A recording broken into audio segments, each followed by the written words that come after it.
श्रीमती कांता योगेश सदरंग जी, यहाँ पर उपस्थित सम्माननीय कनीराम रघुवंशी जी, सम्माननीय पूर्व विधायक नत्थन शाह जी, सम्माननीय दौलत सिंह ठाकुर जी, सम्माननीय विजय झांझरी जी, यहाँ पर उपस्थित सम्माननीय विजय पांडे जी, नवीन जैन जी, सम्माननीय विलास नरोटे जी, राजू नरोटे जी, टीकाराम चंद्रवंशी जी, हमारे जिला पंचायत के उपाध्यक्ष भाई शरण बबलू पटेल जी, संजय पटेल जी, सम्माननीय चिंती पटवारी जी, यहाँ पर उपस्थित हमारे जिला शिक्षा अधिकारी चौरागड़े जी, हमारे पीजी कॉलेज के प्रचार सम्माननीय अमिताभ पांडे जी और उपस्थित समस्त शिक्षकगण। मैं आज शिक्षक दिवस के अवसर पर आप सभी का बहुत बहुत स्वागत, वंदन, अभिनंदन करता हूँ और अपना पूरा जीवन राष्ट्र के निर्माण में, नवनिर्माण में लगाने वाले ऐसे समस्त शिक्षकों का मैं साष्टांग होकर के प्रणाम करता हूँ।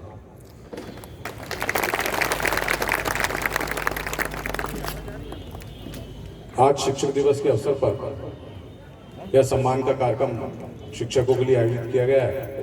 पिछले 9 वर्षों से निरंतर यह कार्यक्रम का हम आयोजन कर रहे हैं।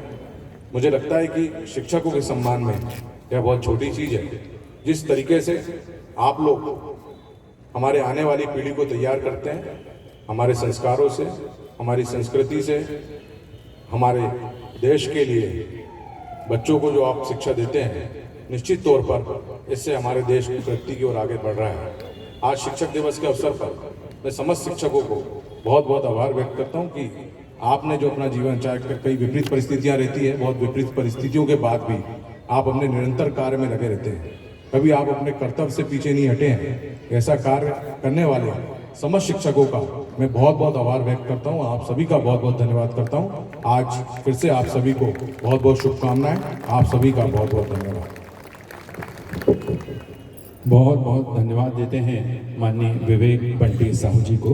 पुनः इस मंच के माध्यम से हम सभी शिक्षकगण जो यहाँ उपस्थित हैं कि हम सभी के लिए सम्मान समारोह का आज आयोजन किया, इस अवसर को हमें प्रदान किया कि हम सभी का सम्मान इस गौरवशाली मंच के माध्यम से किया जा रहा है, जिसमें हमारे समस्त अतिथि यहाँ उपस्थित हैं।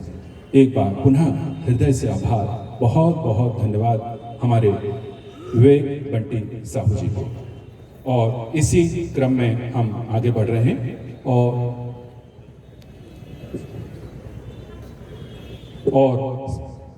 आमंत्रित करते हैं, ससम्मान सादर आमंत्रित करते हैं भजनलाल चोपड़े जी, विभाग संचालक, कि कृपया आप पधारें और हम सबको उद्बोधन प्रदान करें। आदरणीय भजनलाल चोपड़े जी।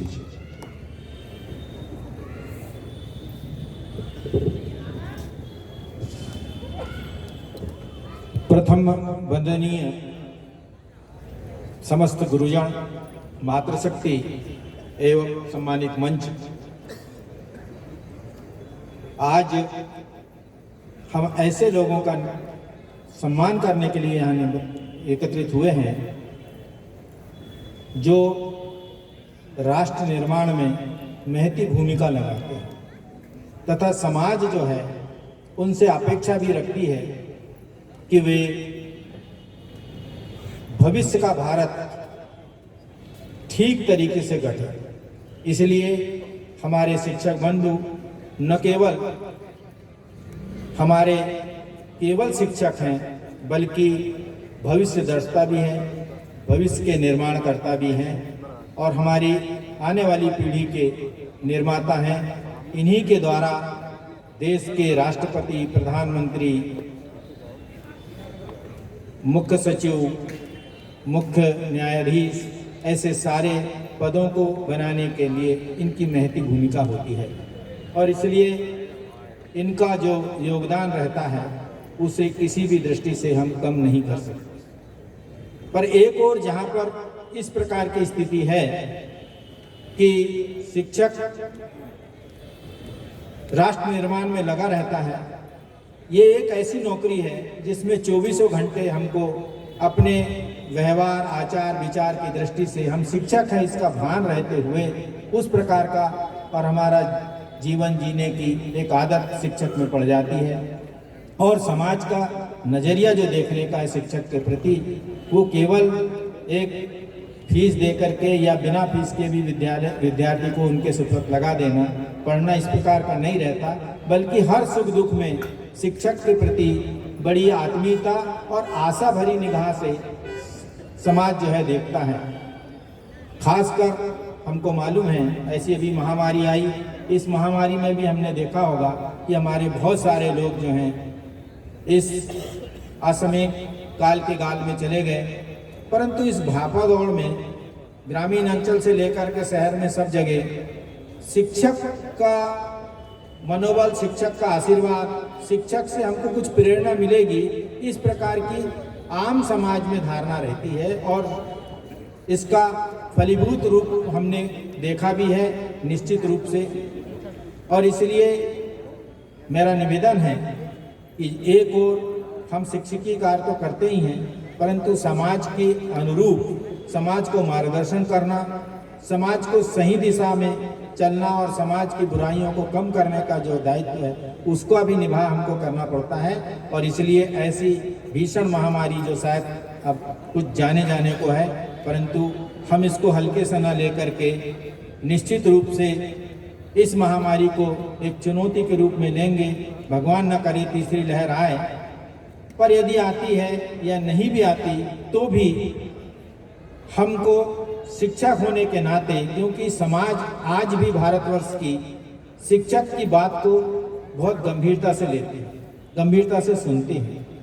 और एक घड़ी हमारे माता पिता का कहना भले शिक्षक बालक न माने, लेकिन शिक्षक की बात को वो थोड़ा सा गंभीरता से लेता है।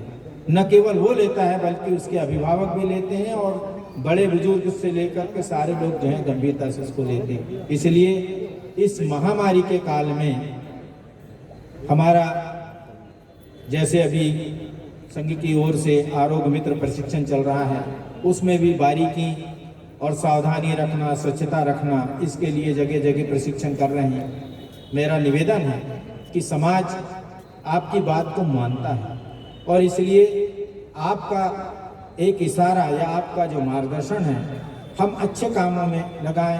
हाथ धोने के लिए तो शायद सरकार ने नीति बना रखी है, तो हाथ धुलाई का कार्यक्रम भी हम करते हैं, उसको बताने की ज़रूरत नहीं है। मास्क लगाने के लिए रोको टोको के तहत हम इसमें आम लोगों को भी बोल सकते हैं, क्योंकि एक शिक्षक ही व्यक्ति ऐसा है यदि वो किसी को बोलेगा तो कोई नाराज नहीं होगा।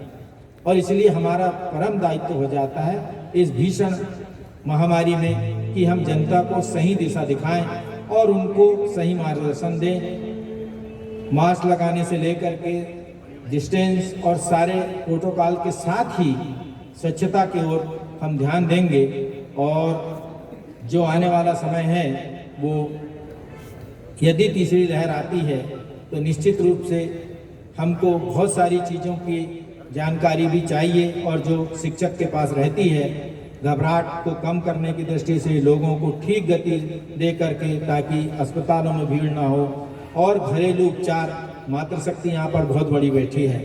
हमारा आधी बीमारी को तो हम अपने रसोई से ही पूरा कर सकते हैं। और इसलिए जो शिक्षिकाएं हैं, अन्य जो हमारे शिक्षक बंधु हैं, वो अपने बहुत सारी बीमारी के लिए हमारे खान पान पर ध्यान दे करके और इसको हम नियंत्रित कर सकते हैं। और आज के समय में बहुत